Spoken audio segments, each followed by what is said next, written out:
Eto mga kaibigan, no, ilang beses bumabalik sa akin ang unit na ito dahil wala nga akong pamalit ng shafting, ano. Buti na lamang at kilala ko ang may-ari, ano mga kaibigan. So yun po ang isang reason, ano, kapag hindi po natin pinalitan ang shafting, and then siya po ay may malalim na pong ayan, gaya nito, ano, uka na, ano mga kaibigan. So yan po ang reason, ano. At syempre yung bushing, kahit ilang beses po natin palitan yan mga kaibigan, pagka hindi naman tayo magpalit dahil nga malalim na to, aandar siya sa una, ano, mga ilang araw, and then babalik na naman po yan sa inyo, ano mga kaibigan. Yan po ang experience natin, ano mga kaibigan. So pagka meron tayong pamalit ay palitan na po natin agad mga kaibigan. Right? Buksan po natin ito para maipakita ko sa inyo ang kanyang status, ano mga kabalitan. Ayan, nandito lamang sa gilid, ano, ang mga screw. Ayan, no.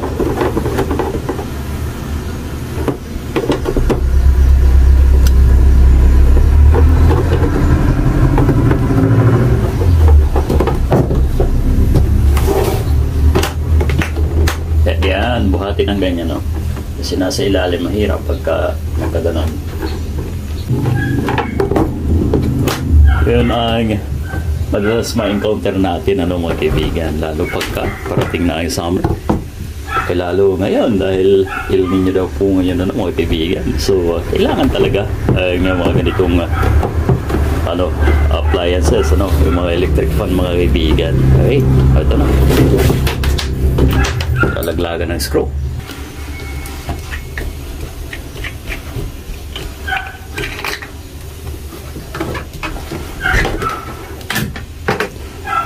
Pero mga kabalita, ano, kapag ang isang motor ay umuugong lamang, hindi lamang po isa ang dahilan, ano, hindi lamang shafting o bushing, minsan nakakuha na rin po tayo na ang problema po ay doon na mismo sa motor, ano, lalo na yung maninipis, ano, ang stator mga kaibigan. Alright, eto. Ayan, no, kita nyo, hindi mapihit halos. Ayan.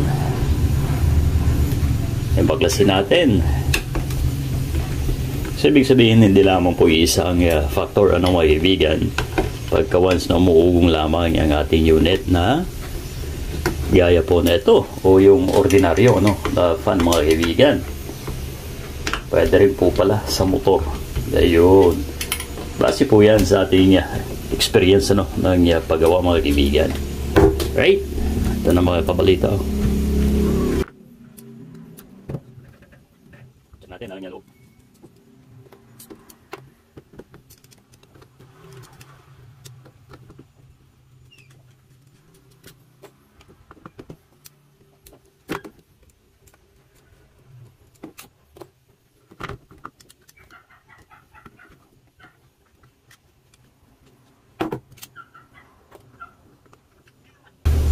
Ayun.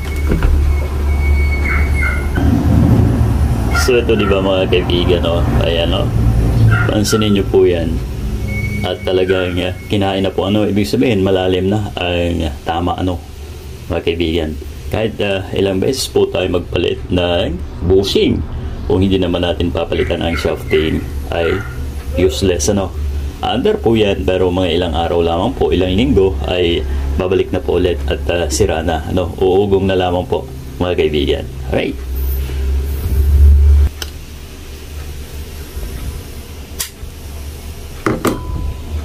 Ito kasi mga kaibigan ay medyo special, ano, ang shafting nito dahil hindi kagaya nung, ano, yung ordinaryo na marami ang meron. Ito dun sa binibilhan ko wala po, ano mga kaibigan. So nahihirapan po tayo maghanap. Ayan, no, malalim na ang tama, no, kita nyo po. So ibig sabihin lamang, ano mga kaibigan, kahit ilang beses tayo magpalit ng bushing, sa una ay aandar, pero pag katagalan ay ayaw na naman, ano, pagka naubos na po yung langis na nilagay po natin. Okay?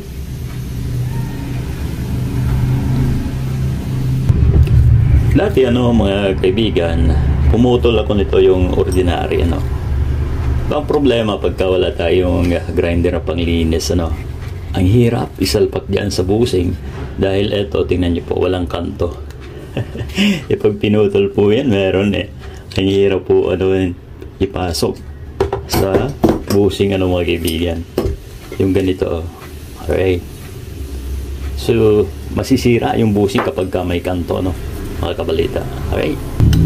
Eto mga kaibigan, kala ko eto lang ang problema. Yung unahan pala mas malalim ang tama. Alright. So hindi na talaga pwede. Pabalik-balik na lang pagka ganyan mga kaibigan. So talagang ang remedyo, ang the best na gawin ay palitan na po ng shafting.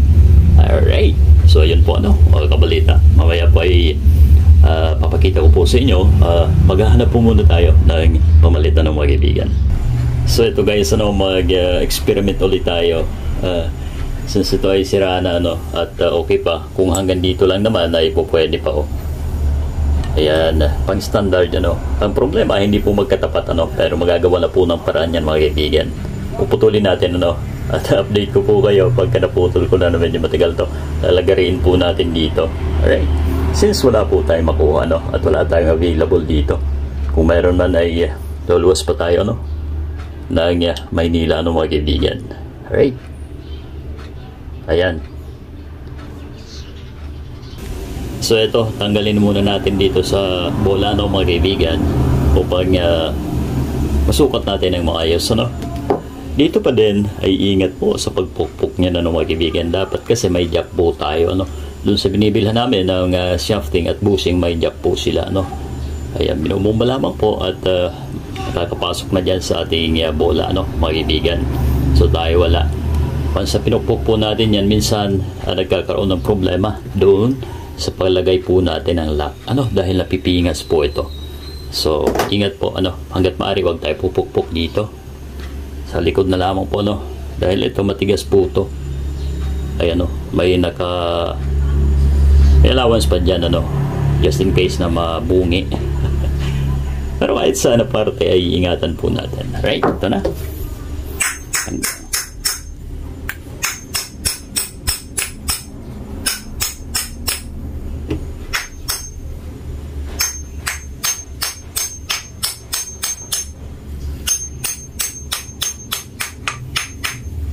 Yan. Kakaiba ang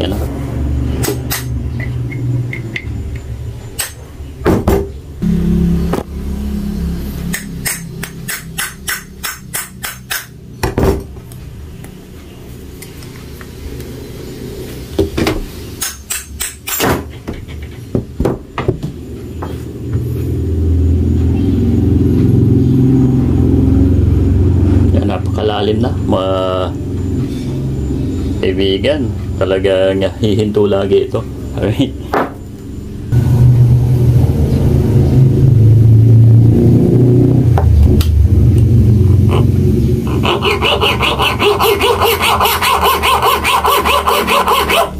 Ayan, babalikan ko po kayo mamaya mga kaibigan dahil maingay puputulin ko po muna to. Alright.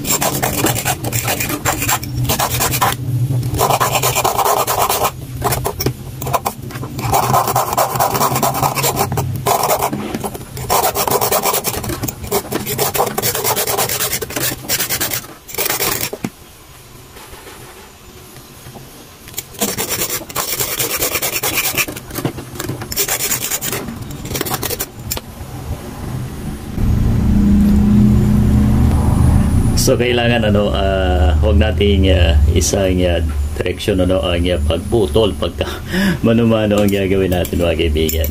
Dahan-dahan natin putulin yung gitna na yan kasi yan ay magkakaroon ng problema, no?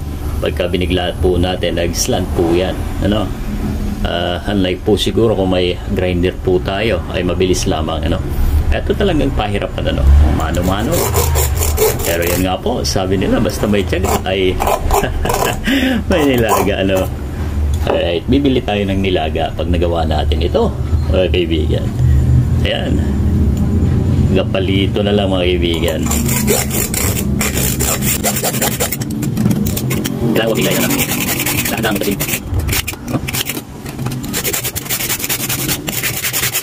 Saan natin na?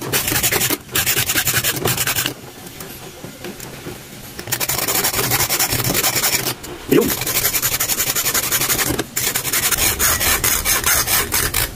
Hey. Alright. Ay, nadalas tiyaga ng mga kaibigan. Almost 5, 10, 15, 20, 25 minutes ko rin nilagari. So, ito na. Yan ang problema ko pagka kapasok natin dito. Ay, ano, mahirap. So, lilihain pa natin yan, yung kanto na yan, mga kaibigan. Alright.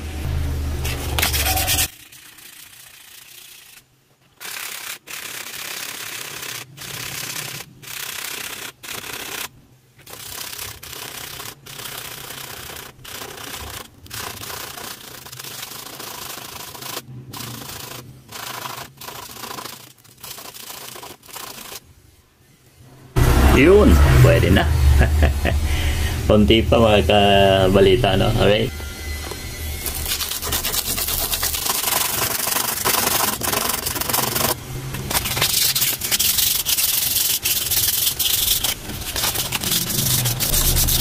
Ayan, saka natin birahin ng 1,000 na liha, no, mga kaibigan, upang matanggal yung gas pang, siyempre. Ito kasi ano to? Ayan, ilan ba to? Or 400, mga kaibigan. Ito 1,000. Okay, mas pinatapino. Okay, subukan natin. Ayun, pwede na. Ito yung dati, oh. Wala na talaga. So DIY po tayo. Ayan, kunti lang naman ang diferensya. Dito tayo mag-adjust. Okay. Tsaga lang. Right.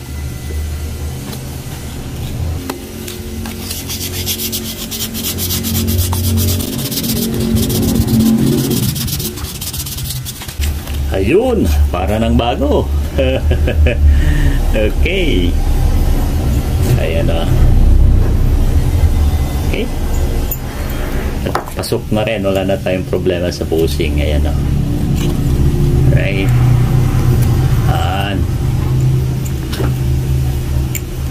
Yan. Yan. Kunti pa, no? Para hindi magasgas pag pinasok natin. O doon sa bushing, ano, mga kaibigan. Alright.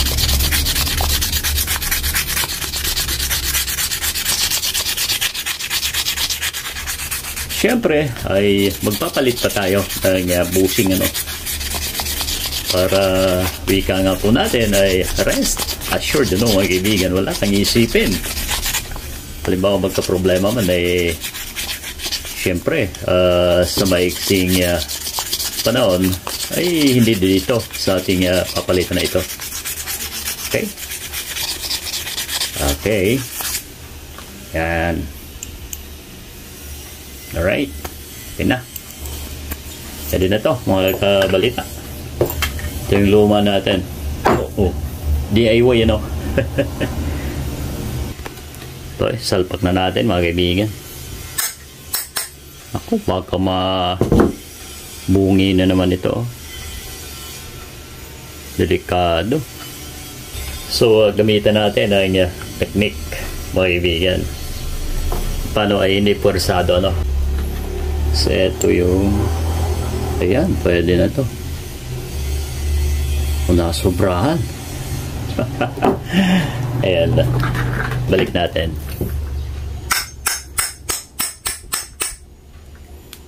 So, ito yung ayun.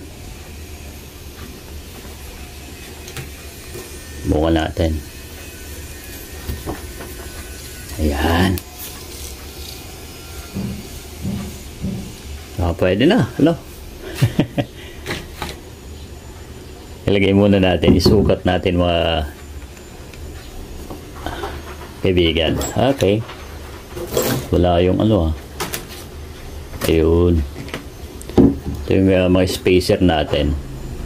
Parang ano, mix dito ang ano. Kita natin yan. So ito na guys, ano, papalitan din po natin ang bushing na ito upang mas maganda ang ikot. Alright, tuklapin lamang po ito dahan-dahan at minsan ay napuputol po yan. Okay, yan.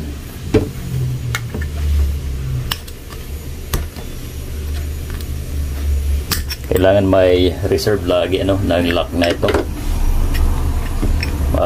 Ito ang pinaka madaling tanggalin, pero once na naputol ay mahirap ano.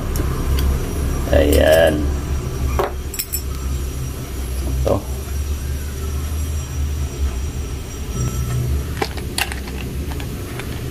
Ayan, marami tayong pamalit. Ayan, mamaya yung unahan naman.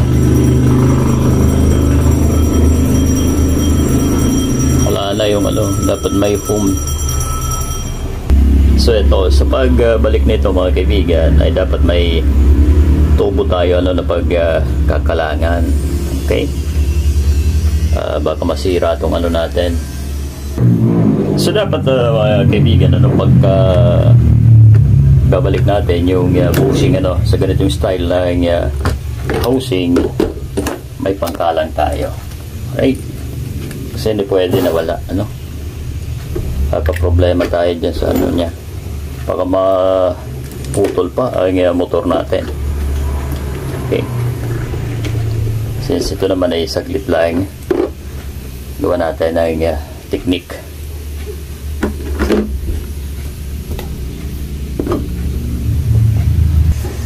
So ito, di midya yata ito o uno ano mga kaibigan. Alright, at dahan-dahan nating biglain kasi pagka naputol nga.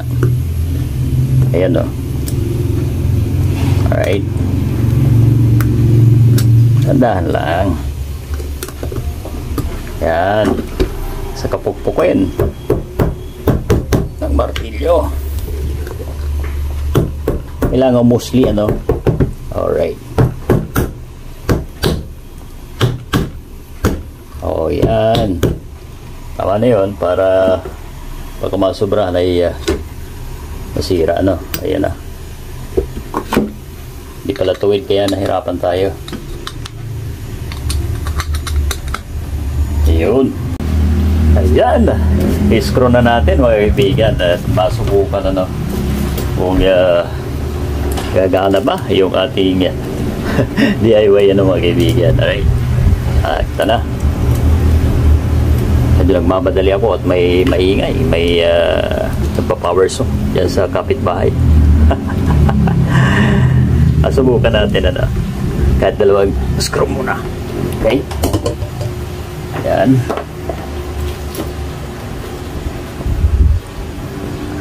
Laging ano, cross ang paglagay ng screw ano, magiging sa makina ng sasakyan mga kaibigan upang yung higpit ay pantay. Okay, ayan o, tumunog na po yung power saw. Naunahan tayo mga kaibigan.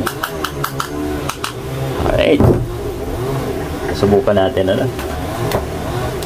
Pamaya na natin i-test pagka may release na din. Okay, yan na.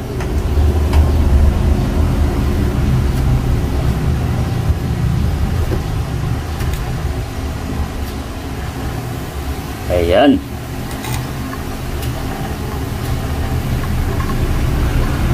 Eto na. Oh, umikot na mga kaibigan. Okay na. Alright. Ayun. So, okay na mga kaibigan. Ayan o. DIY natin. Palit tayong shafting at mga bushing ano. So, dito sa video natin ito mga kaibigan ay napatunayan po natin kung ano talaga ang problema ano. Gaya po lang sabi ko, minsan may instance na ang motor din ang may problema, ano, dahil minsan palit tayo ng good yung bushing at yung shafting, ano, pati yung capacitor, pero umuugong. Ibig sabihin may problema ang motor. Pero this time ang pinalitan po natin yung bushing at shafting. Okay na po ang unit.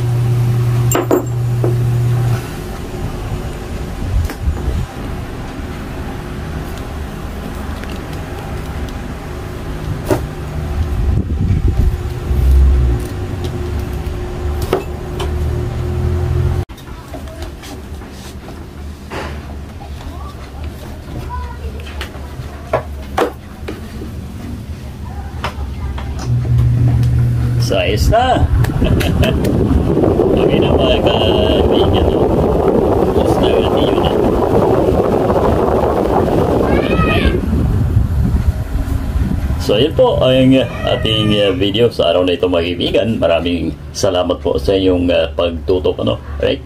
Okay na po ang ating box fan, ano? Sana ay may nakuha po tayong idea dito sa ating ginawang ito mga kaibigan. Maraming salamat po sa inyong pag-antabay.